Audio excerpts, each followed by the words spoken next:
Hi, this is Ed. I'm in San Diego. And we have with us Rigoberto in Mexico City. Welcome again. And Stephen Howard, uh, who's on travel. And we'll be joined, I believe, by Mark Colo, who's in Utah, and perhaps one other who said they might drop by. This is about global LatAm and particular focus today on Mexico. Mexico is emerging in the world economic order. The peso is super hot. What's that, about 60 cents on the dollar now? That's a high, but not an all-time high, but higher. And Mexico has taken, I'm reading this, has taken an independent foreign policy. It firmly sees itself as part of North America, and also uh, a crucial part in the U.S. movement to de-risk from China. Near shoring. In other words, a lot of companies investing in particularly northern Mexico and building stuff and then shipping it into the North American trade agreement. And that is attracting business from around the world. And I'm sure you're seeing it. Rigoberto, please introduce yourself and what your employer is and what your role is. Certainly, Ed, thank you for inviting me again. It has been like probably 6 months since the last time, or maybe more, that we joined and discuss about Latin and Mexico. But yeah, I just joined to a new company. My name is Rigoberto Vasquez. I joined to Pinkerton, which is a security company, which I guess is very popular in the US. In Mexico, it's kind of new, but still we have many clients, and I'm starting an industry after being almost 20 years in the mobility industry. I wouldn't say it's a new industry for me, but because it's very connected with mobility at the end, security, it's part of the entire, you know, issue. Well, not issue, but the entire situation about coming Mexico, definitely considering security nuances is super important. So yeah, I have been in this company, and so far, well, I am client services manager and still dealing with clients coming into Mexico. Great, thank you. Okay, Stephen Howard is an author with 22 books and is working on 23 right now. And well, not at this moment, but in a few minutes. And he's been just a great friend for 3.5 years or so. We've done a number of broadcasts together, and he has insight into leadership. So, Stephen, leadership, how can C-level people do better? This is a big question, but we don't have a lot of time for an answer.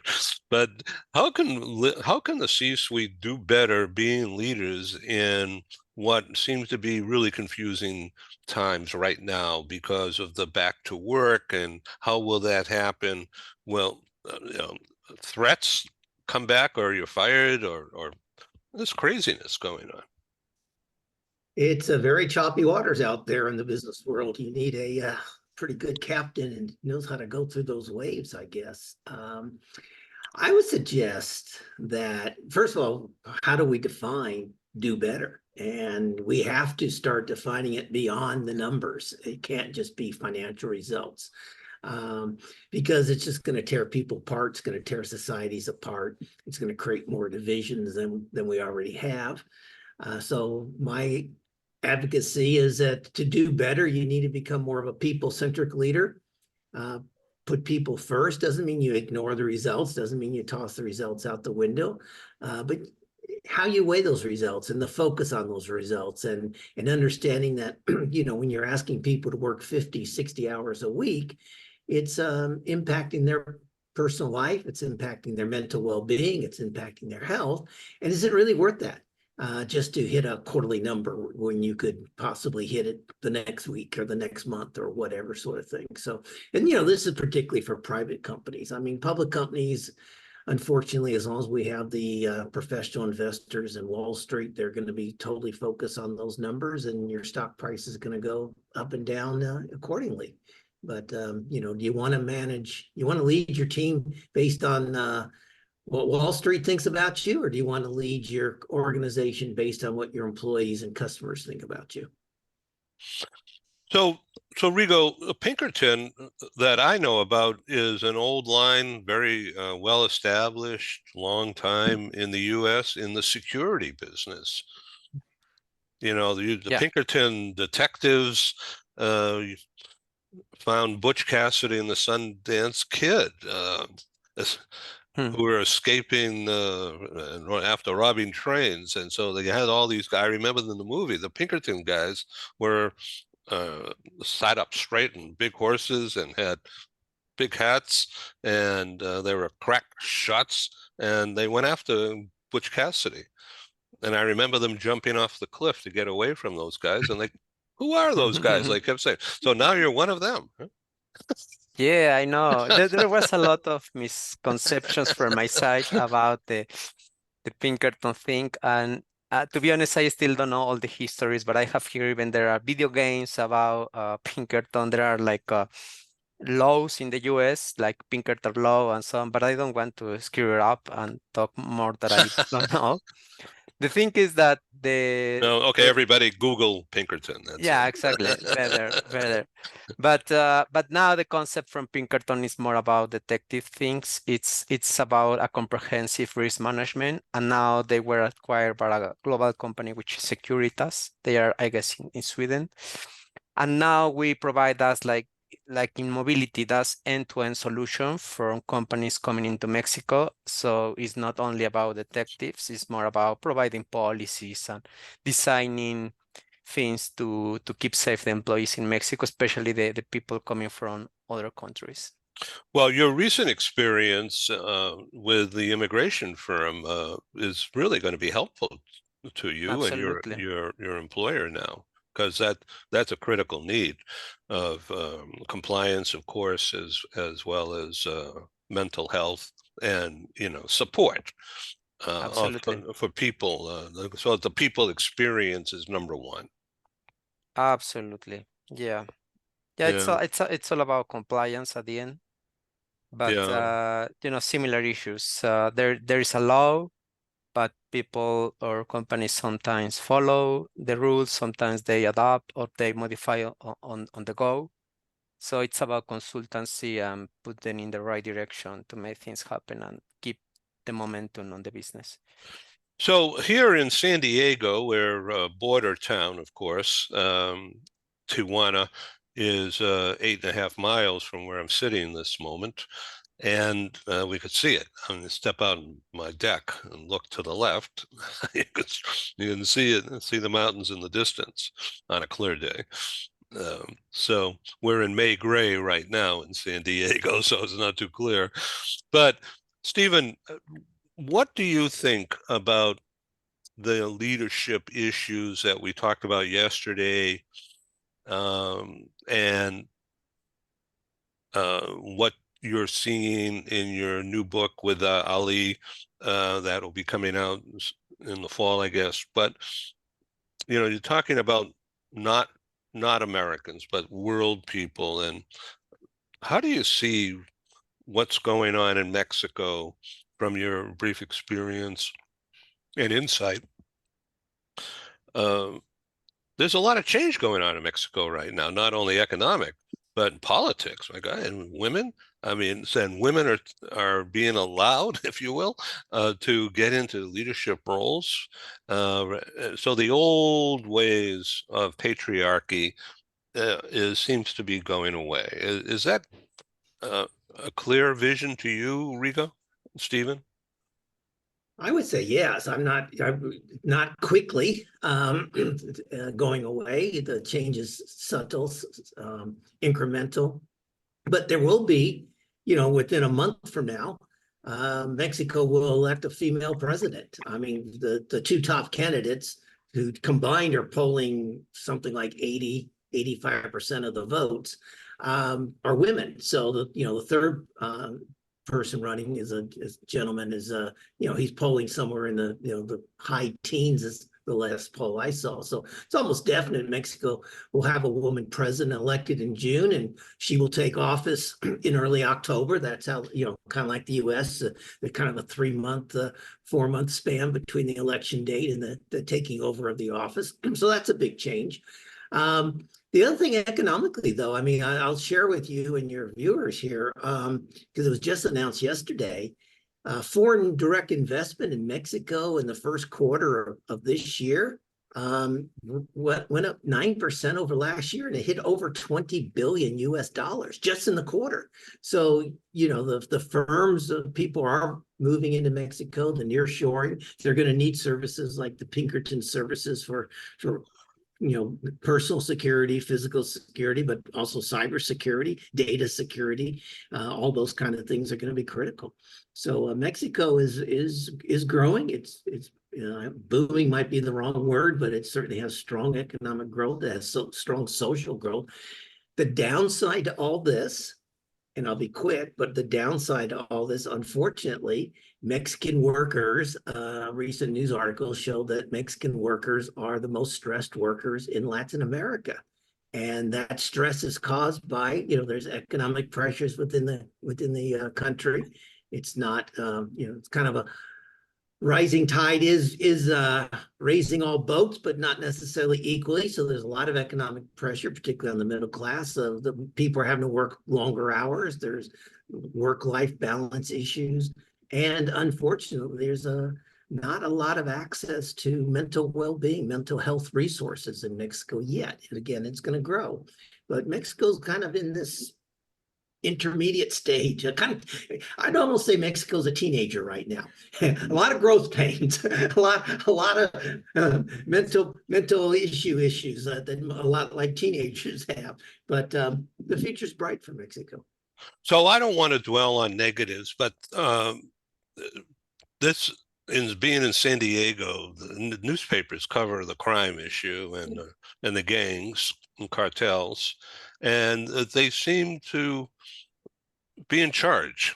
I'm sure it's not as simple as that, but so Rigo, are you afraid to go out on the street?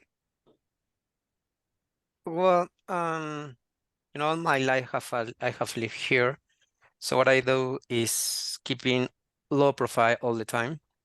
It's definitely, and I think that maybe applies to many parts of the world, that if you are able to buy a Camaro 2024 because it's something that you have been working hard, perhaps this is the time where you will not buy that car. Instead, you will keep it in a safe bank account or so on. But it's all about learning how to deal with these circumstances. Unfortunately, it is like it is. But yeah, I think at the end, if you keep a low profile and you only move around the zones where it's safe, it's let's say 80% good that you will be safe, and that's it. Yeah. Okay, well, I'm glad that we can now move on to other things. So, Stephen, tell us about your new book coming out. Well, the new book is coming out in just under a month. It was co-written with a gentleman that I actually met through you, named Ali Shami. Ali's a former senior manager at the Boeing company, and he's born in Lebanon, went to the United States at around age 20, spent all his adult life in the United States. So he's an expatriate in the United States. I, on the other hand, have spent most of my adult life as an expatriate outside the United States, born and bred, educated in the U.S., but outside. So I have a global view of American business, and Ali has also a global view of international business and what frustrates Americans doing business with non-Americans and what frustrates non-Americans doing business with Americans. So the book is called partnering successfully with American business firms. And it talks about how to bridge those business cultures. In Mexico, it's okay to be late. I mean, it's typical. You're going to be late for a meeting 20, 25 minutes sometimes. But for an American business person who's flown into Mexico, that's extremely frustrating. Or if the American is in the US and they're like on a Zoom call or something and people are showing up late, is extremely frustrating. So to understand these are the little irritations that can destroy partnerships. These are the irritations that can destroy business relationships. And so basically the book is trying to educate Americans how to, do business with non-Americans, but more importantly, it's aimed at the non-Americans to understand the American business culture, why things like time is money is such an important phrase to Americans, and to educate them and hopefully help them build better relationships and more solid partnerships with the American firms that they want to do business with. Well, I certainly invite you guys to come on Global TV Talk Show when you're ready. I think this is going to be a smash hit, not just in the U.S. business school milieu, but around the world. Because I've never heard of anything like this before. And There's not. That's why we wrote the cool. book. There's lots of books for Americans on how to do business outside the U.S. and how to understand different cultures. But we couldn't find any great resources for the non-American community. And by the way, we've added in the book roughly 100 American idioms, because that's one of the things I've dealt with my entire career. And, I'll drop the idiom off, it's like throw somebody under the bus. And they're going like, why would you throw somebody under? They take it literally and Why be so violent? What is exactly, exactly. Yeah. So we've defined roughly 100 American idioms to help people understand that Americans will slip into these phrases, don't be a Monday morning quarterback. What does that mean? No, that's a good one. Yeah. So, Rigo, how many employees does Pinkerton have in Mexico right now? I think we're about 150. Direct employees. And are you part of a big team of sales marketing people? Nowadays, nowadays I am handling the central part of Mexico and the south, meaning that the north, which is close to the US, we have another director, but I guess the portfolio of clients is small. However, we are handling top 500 companies, so it's super busy. Interesting, isn't it? Yeah. Yeah. Okay, that's great. Okay, so let's talk about a couple of companies. And I'm not going to start this because I want you to take the lead, Rigo. Name a couple of companies that you know are going through high growth for whatever the reason. But this year in 2024, I mean, they're doing well. I mean, and they stand out, and people want to work there. People are buying their stuff, and it's positive. So tell our audience one or two or three names of companies that come to your mind who are in the forefront and experiencing wonderful growth right now. Yeah, I think definitely. Well, I mean, the most popular ones, it's for sure Meta, Microsoft, all of those companies, Amazon. But the thing about those companies is that it's not easy to be hired for those ones. So probably it's kind of best place to work, but not everybody make it. Apart from all of them, I think there are others, which I would name one of them, which is actually the competitor from Amazon. It's a Argentinian company. It's Mercado Libre. And I think they are doing a huge progress in even, I mean, from my perspective here, they are doing better than Amazon.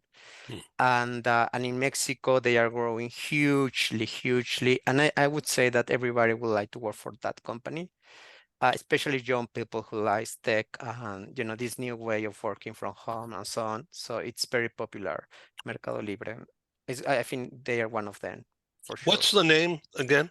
And could It- you spell it? yeah, it's like market, but in Spanish is mercado. Mercado,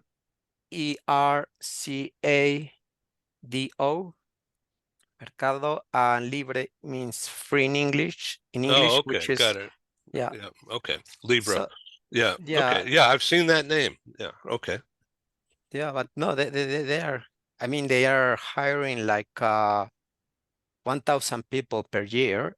And on the other hand, we have companies, let's say like X or Tesla, which of course everybody would like to work for them. However, I mean, you know, sometimes these kind of companies need to have hard decisions, and from one day to another, they fire millions of people. So because they need to survive. So it's like it's like the balance between working for those monsters, but having always the risk to lose the job. And yeah, I think they are popular. But Steven was talking about women's in leadership. Uh, Elon Musk decided to hire the new director for Mexico is a woman, and she was working before in Didi, which is kind of Uber competitor. And I don't remember very well. I think Didi it's from Hong Kong, from China, but yeah, so it's the things are changing here, and the culture about working. We are becoming workaholics. So I guess kind of the price we have to pay to be a teenager in this in this new era of economic growth. Yeah. That's so interesting. Wow. So, are management practices in Mexico, Stephen, are they any different than in the U.S.? Well, they're still very much hierarchical. They're still very much management practices rather than leadership practices. Very more. By that I mean more short term, more tactical. And we're not talking at the CEO level, the CFO level, obviously, but the manager level is very much about getting stuff done, doing things right instead of doing the right things, which is more of a leadership approach. The other company, going back to your question to Rigoberto, is Walmart. Walmart has experienced tremendous growth across Mexico, and they've done a very good job of finding the right locations. Their product mix is quite good. Their distribution. I don't know if their online business is very good. Mercado Libre has a very strong online business, which competes with Amazon's online business. But Walmart, super organization. Costco is growing, not as fast, not as in many places as Walmart's doing. Walmart actually also bought a Mexican grocery chain what was it called? Super something. I can't remember now. And now they call them Walmart Expresses. So they're smaller grocery stores rather than, and they're only grocery stores, whereas the Walmarts are your typical Walmarts with groceries and tires and incense and clothing and Right.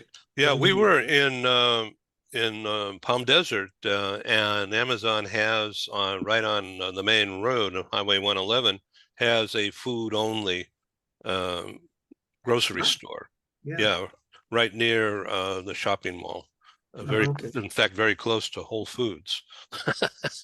So, and we went in there and we were really impressed with the cleanliness. And it's not a giant store, but it's uh, a row after row of refrigerated cabinets, and everything is neat and clean. It is super organized and good pricing too. So You know, they're just really smart business people. yeah, it's interesting that Amazon laid off several hundred employees up in the northwest corner of the United States, but then they just weeks ago they've announced that they're hiring hundreds of people for their cloud service business in Mexico and in Monterrey. So, Monterrey, Mexico, which is north of Mexico City, has a really wonderful technical school, IT it's a university, but they one of their core areas of expertise is in the IT industry, IT functionality, and so a lot of IT companies are investing in that Monterrey area because they can get good workers. I mean, they can get people who can design websites, write code. I'm sure AI stuff is now being done in Monterrey as well. So that's a huge opportunity in that part of Mexico, north of Mexico City. Several Well, hundred. also in that area is famous for being an automotive center, right, Rico? Yes. Yeah. Yeah. Yeah, That it's and Pueblo. Yeah. where Tesla is located so far, yeah. Yeah. In Yeah. Monterrey. Tesla's building their battery factory up there. Yeah, interesting stuff. Well, I thank you for being on this talk show, this brief one. So, Rigo, before we leave, what would you like to say to the audience? This is a global audience who's very interested in what's happening in Latin America, in particular in Mexico. And you should use this opportunity on something that will help you in your new job. Certainly. Well, as we were talking in the beginning, we have changes of government, but I think that they will be good ones. So let's wait after the elections what happened next. But yeah, Mexico keeps growing.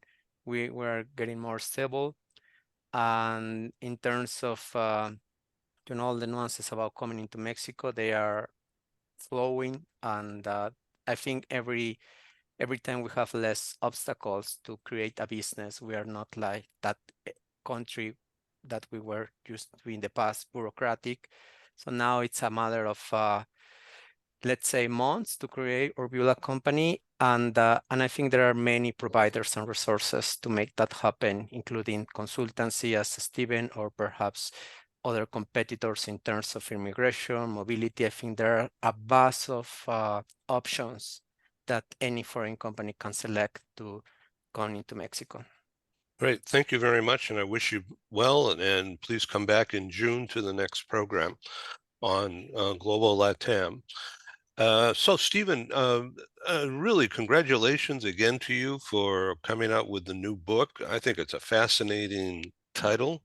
And the whole scenario would mean, as I see it, just tremendous interest from around the world Mhm. for people in business to pick it up and take tidbits, even little slogans or something that, aha, that's what I thought too, and that kind of thing, and build a rapport with the audience out there. Well, we hope so. I mean, it's coming out in June, but I think our biggest opportunity will be in Guadalajara, in Mexico, is the huge international book fair the first week of December, and where you have publishers from around the world. And obviously, we want to get this book translated into Spanish and Arabic and maybe French. I don't know, French or Italian, but certainly Spanish will be one market that we're, the whole Latin America market. So hopefully we'll have a Spanish version of this book out early part of next year, if not the end of this year. We'll see. Will you use AI? When you do a foreign rights, the publisher decides how to edit it, how to translate it. I had a recent experience with AI. I took, Adriana. One of the things I do is help other people publish their books. So Adriana, her fourth book was only in Spanish, and she's had some interest, some television interest in taking that book and producing a TV series out of it. But they wanted it in English. They wanted to understand it better. So I actually used AI to translate it. And I would say it did about a 80% good job. So I've had to go in as an editor and clean things up. And so here's a funny one for you. Rigoberto will probably like this. In one section, she's got first, second, third, fourth, fifth. And so it translated first, second, third, but the fourth was translated as bedroom because the word quattro is both bedroom and four. And Yeah, so, that I had would to go not. in and change that to fourth. So, it's not perfect yet. It didn't quite understand the context of what she was writing in her book to make it fourth, but that's okay. Those are easy cleanup jobs to do, and it was obviously a lot less expensive than hiring a translator to do it manually. So there's some benefits of AI in that regards, but you can't just run it through AI and publish it. Yeah, I think, Steven, as soon as you keep like a neutral tone of voice in terms of speaking in English, that the translation will be fine. Because I was reading the other day the book, which is very classic in the US, which is Catch 22. Uh-huh. And for me was super good for learning about your culture. But if you translate that book into Spanish as it is, forget about it. The message changed entirely. So, but this is a very, very American book, I would say. So it depends on what kind of literature you are trying to translate. Yeah. Absolutely. Yeah. I didn't read the book, but I watched the movie a long time ago, That's and a 70-year-old book, yeah, I think. interesting. Okay, well, thanks again for being on the show, and we'll see you next time. This is Thank you. Ed signing off in San Diego. Bye-bye. Cheers, guys. Bye bye. Thank you.